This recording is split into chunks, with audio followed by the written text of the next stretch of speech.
This story begins in a Russian prison where several men with cameras have arrived to film something, although we still don't know what. The three men are taken to the maximum security cells, where there will be a 3-against-1 fight among the prisoners in front of the cameras. Those men slowly approach Peter, the outnumbered prisoner, who takes advantage and strikes first, beginning the intense fight. It's clear that Peter is far superior in combat and wins, receiving only a few insignificant blows. The footage has reached Breckle, who seems to be organizing some kind of special event for an online audience around the world. Breckle sends the prison warden a lot of money, enough for him to manipulate the records and allow them to take Peter. All this operation takes place in the middle of the jungle, where Breckle has secured all the necessary equipment to broadcast the event. The person in charge of this task is Goldie, his tech genius, who is having a hard time with the working conditions. He tells Breckle that they don't have enough cameras. Plus, his assistants don't speak English and don't even know how to use a screwdriver. Despite this, Julie, Breckle's girlfriend, says they can send in cameramen with camouflage, and that should be enough for now. Meanwhile, it's time to publicize the event and reveal what it's about. 10 prisoners condemned to death will fight for their freedom and a new life. The last of these prisoners is Conrad, an American that Aaron found rotting away in a Guatemalan cell. He earned his spot by beating the prison champion with a single punch. Now that Breckle has one fighter from every part of the world, it's time for him to clarify the event rules and the possible reward awaiting the winner. Among the contestants are Paco and his wife Rosa, ex-Delta Force Starl, Creston the Nigerian, El Gigante, the Giant, the German, the lustful Italian, Zyga, an expert in Kung Fu, Yasan, the damsel in distress, and Peter, brought directly from Russia, in addition to our protagonist. They are each fitted with an ankle bracelet containing 250 grams of C4 explosive, which will blow their bodies apart if anyone tries to escape or break the rules. Later, the event begins, and all the participants are thrown from a helicopter with only the keys to their handcuffs in their mouths. Because he was too furious, they throw him one prisoner out too late, and he ends up dying before the game even starts. Yasan has reached a somewhat remote area and discovers several camera rails, so she decides to follow them to the base. But before she can stand up, the German appears and grabs her by the neck to suffocate her. Since this man weighs 3 times more than Yasan, there's not much she can do to defeat him, so she decides to run away. However, she doesn't get very far. He catches up and plans to abuse her. Luckily, she manages to reach a branch and stabs him in the neck. There, Yasan seizes the opportunity to remove the German's bracelet's safety strap, causing it to start a countdown. Later on, helicopters drop several backpacks with some water, food, and a few tools they can use to kill each other. Zyga has spotted the backpack, so when he arrives, he comes face to face with Creston, and the fight begins. Realizing he's no match for Kung Fu, Creston decides to run away and disappears into the undergrowth. Zyga, who follows him, comes across Starl, who's peacefully eating an apple. The former Special Forces soldier has a different plan than Breckle's and offers the Japanese man an alliance, something that could be useful, at least until only the two of them remain.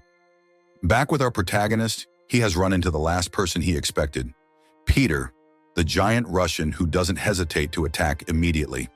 Peter is huge and extremely strong, but Conrad manages to match him with technique, attacking his weak points. The fight goes on for a few minutes until they're about to fall off a cliff. At that moment, Conrad sees a safety strap from one of the bracelets in the grass, and hoping it isn't his, pushes Peter into the void. Peter's body disintegrates in the massive explosion, and viewer numbers shoot up to 12 million, making Breckle even richer with each death.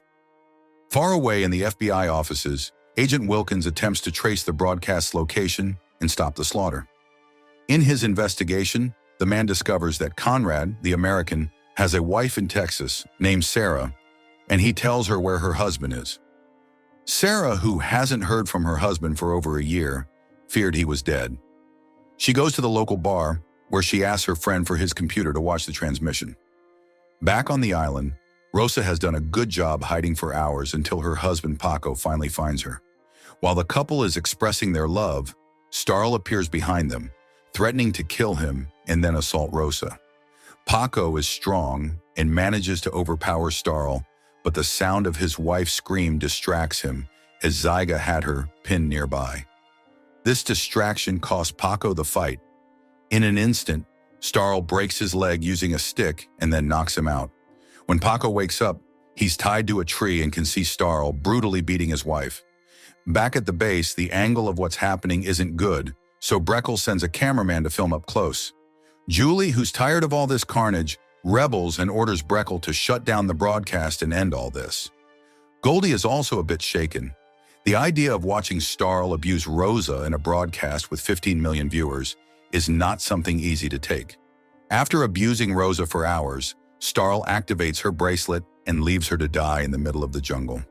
Only when he returns to finish Paco off does he find that Paco has escaped and is surely now furious with him. Not far away, Conrad meets Paco, who is suffering over his wife's death. Paco begs him to help kill Starl, but with his broken leg, Paco can't do much. Besides, Conrad has another plan.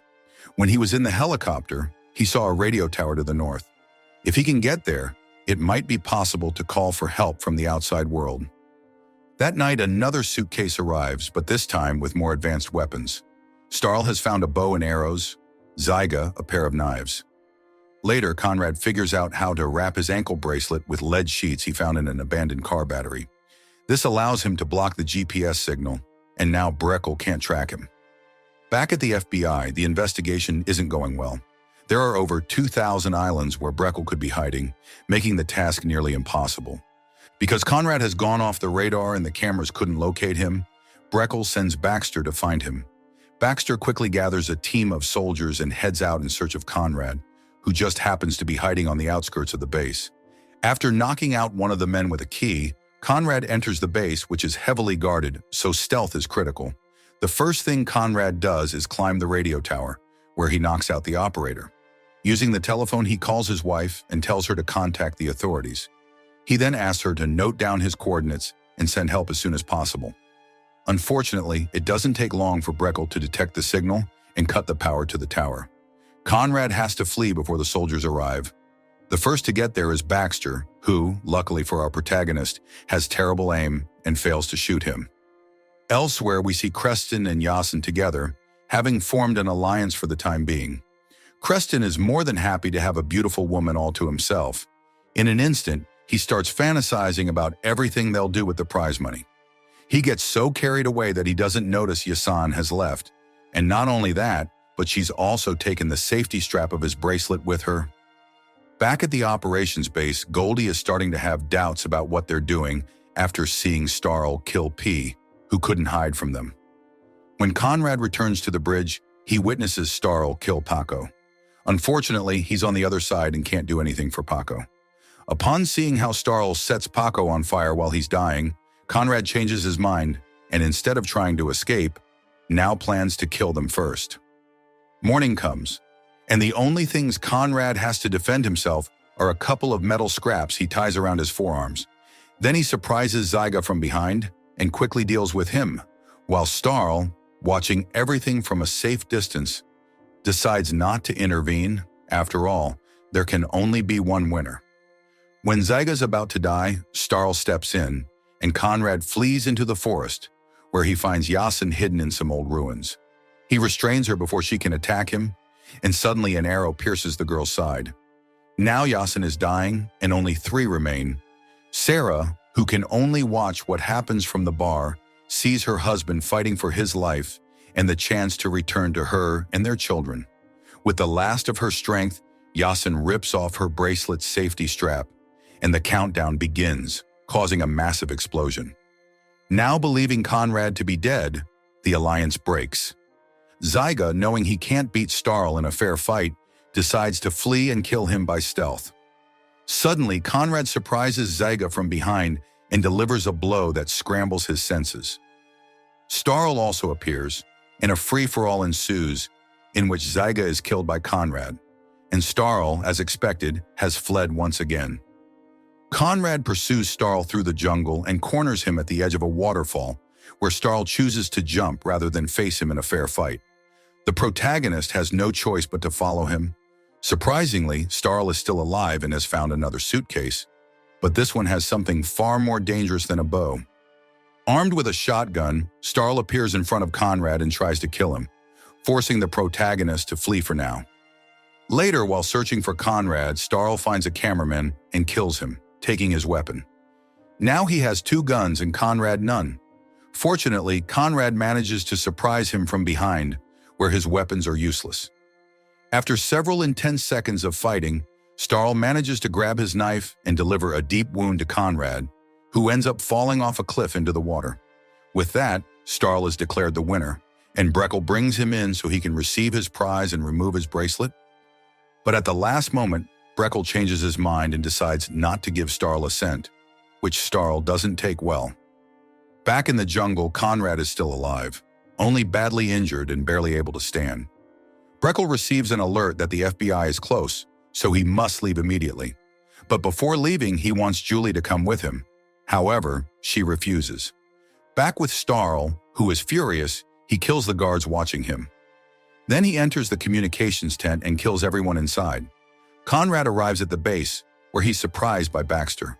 But Baxter is no match for our hero.